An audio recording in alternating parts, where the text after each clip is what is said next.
The disappearance of Melinda Ford. The disappearance of Melinda still remains an unsolved history. It's a cold case file.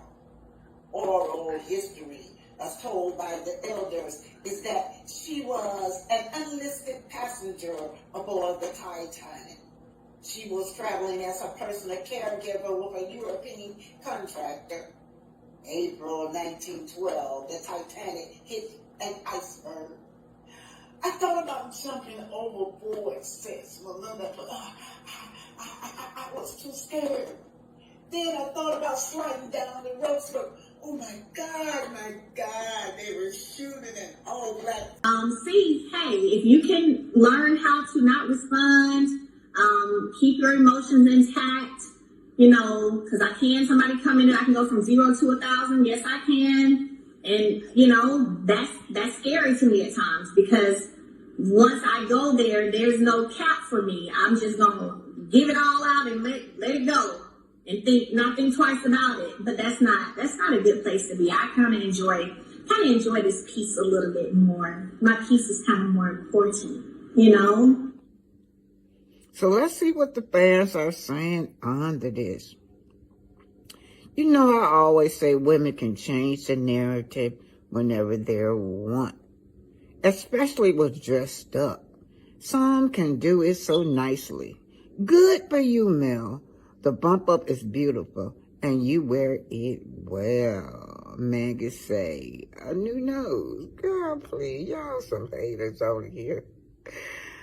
All right, let's see what's going on down here. I'm just strolling through this, y'all. Girl, look at this. There go Melody right there. Okay. Y'all remember this episode where they are meeting and Martella Holt makes a comment about Mel neglecting the kids and then gets mad and storms out when she responds. Right after Mel states that her desire not to be in the combat group was not based on his cheating, but rather her realization of what type of morals and characters he lacked it as a human being. And then immediately Maurice's eyebrows rose up like he understood. When you have that type of relationship about a person, there's no turning back. Right, says Glamour. Brenda says, totally agree. See, what is this, y'all? This is Love and Marriage, Straight No Chaser, y'all, okay? Is that Martell? All right, y'all. I think that's it. Let me read one more about Melody. I think Tisha's onto something. Mel is giving off misery and unhappy vibes, and it comes off as she wants everybody miserable with her. Who the hell? Never mind. To piggyback off of what she said, honestly, and just hearing her, I get DMs all the time from women who are saying they're in abusive relationships. And sometimes it's physical as well, not just mentally and emotional, or they're dealing with a narcissist. And if you've never dealt with one, you don't know what that feels like. You don't know the manipulation tactics and the gaslighting and all those things that happen. So you wouldn't get it. But for those of you who have, having the strength as she did as well to walk away from something like that, it's a lot. It takes a lot. Especially, I didn't even ask her, but if she had children involved as well, yes, it takes a lot. So to anyone on this live, let me tell you something. There's nothing wrong with you choosing you. There's nothing wrong with you choosing you. And don't let anyone ever make you feel any kind of way about that. When it comes to, as Michelle Obama says, when they go low, we go high.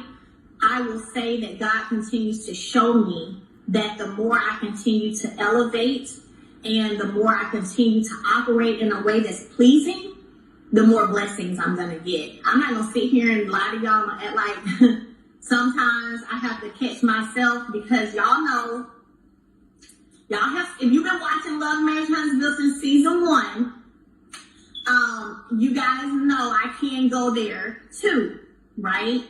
But what I have learned in the past year, me spending more time with myself than I've ever spent with myself, learning about me, my DNA, my makeup, and realizing that as an emotional being, I can act out of emotions a lot of times. I've been teaching myself how to keep my emotions intact. And when I was challenged to work on that, I'll be honest with you, when I was challenged to work on that, I ain't gonna lie, I didn't know if it was gonna work for me. I'm like, shit, I don't want to do that. I want to give them back what you mean?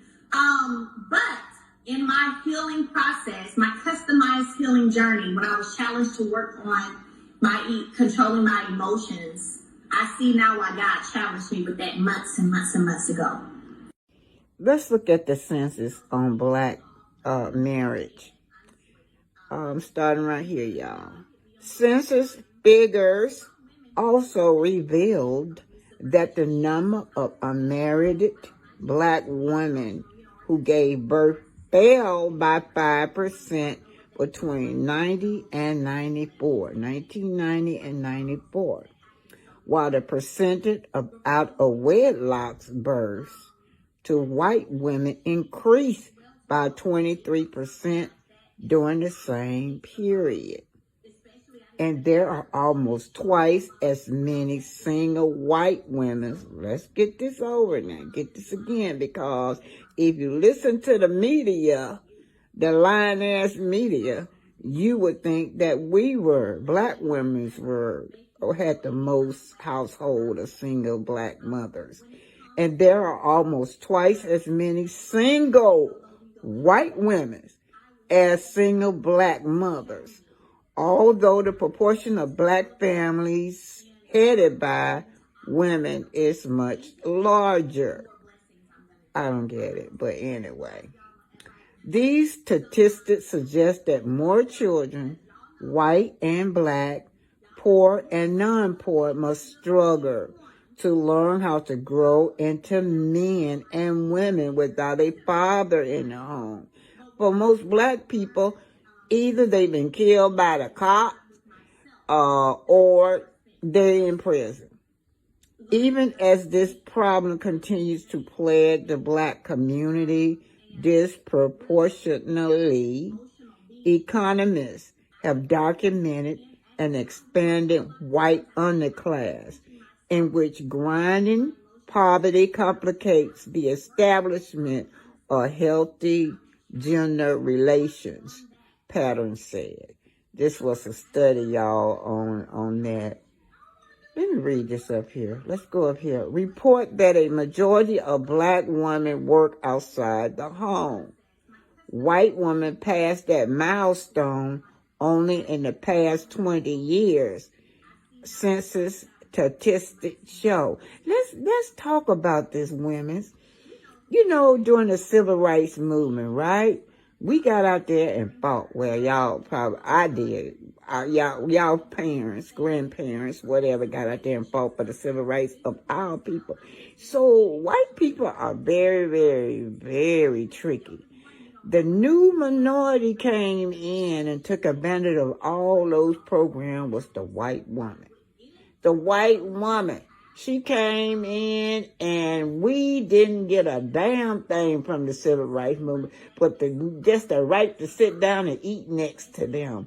But the white women got everything. They got everything in the civil rights movement that we went by, and the immigrants. Now the immigrants are coming over. They eating off of what our ancestors died for. Anyway, let me get back to it. I just thought about that. Only the past 20 years since the statistics show that white women worked outside the home. With work inevitably comes increased tension at home as men and women, white and black, struggle to adjust to new roles and responsibilities, Tucker said. And y'all also saw that in Martell. Martell didn't like the fact that Melody she always worked hard, but when Melody started rising I mean, just rasping. I remember him one day, Melody was up there speaking, and he said, she gets everybody always contacting her or something to the fact, or you never call me up to speak to you. I'm just allegedly, y'all. I can't remember how it went, but it just shows that he was stressed out. He had a lot of attention towards his wife because she was getting all this publicity, not realizing that, it's only going to circle back to the household. Oh, it's in the click of my heels, the bend of my hair, the palms of my hand, the rays of my care, the need of my care, 'cause I'm a woman, phenomenally woman, that's me. Now you understand just why my head's not bowed. I don't shout or talk out loud. When you see me passing, you ought to be proud. I say, it's in the click of my heels, the bend of my feet, my hair,